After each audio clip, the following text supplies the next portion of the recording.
আসসালামু আলাইকুম রহমতুল্লাহ বারাকাতু। আশা করি আপনারা সবাই ভালো আছেন। আমি আপনাদের সামনে একটি কথা বলতে আসছি। আমরা ইচ্ছা করলে কিন্তু আমাদের নিজেকে পাপ কাজ এবং গুনার কাজ থেকে নিজেকে বিরত রাখতে পারি। এটা হচ্ছে ইচ্ছা শক্তির উপর। কারণ একটাবার আমরা চিন্তা করি, আমাদের মনের মধ্যে যখন কোনো খারাপ ধারণা আসে বা খারাপ চিন্তা আসে, এর মুহূর্তের মধ্যে কিন্তু আবার সেই চিন্তাটা দূর হয়ে যায়। হ্যাঁ, সব সময় কিন্তু সেই চিন্তাটা আমাদের মনের মধ্যে থাকে না।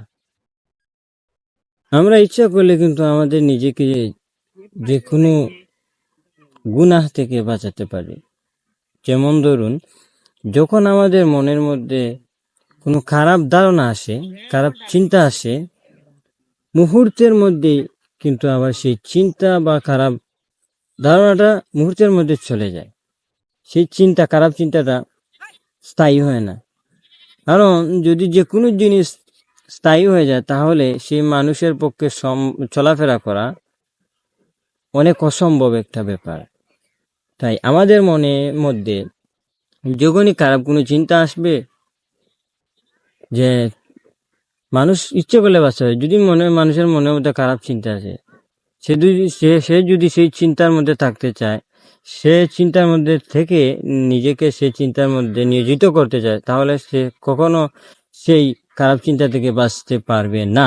যদি কোনো ব্যক্তি সে তার নিজেকে খারাপ চিন্তা থেকে বাঁচানোর চেষ্টা করে, সে চায় এগুলো খারাপ চিন্তা তার মনের মধ্যে যেন না আসে, সে তার নিজেকে বাঁচাতে চায়, তাহলে সে অবশ্যই ইনশাল্লাহ পারবে।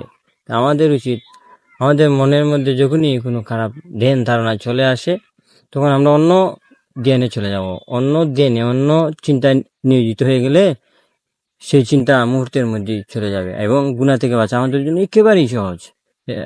নিজেদেরকে চেষ্টা করতে হবে, দৃঢ় প্রতিজ্ঞা করতে হবে, আমাকে বাঁচতেই হবে, যে কোনোভাবে, যে কোনো মূল্যে, যে কোনোভাবে আমাকে সেটা থেকে বাঁচতেই হবে।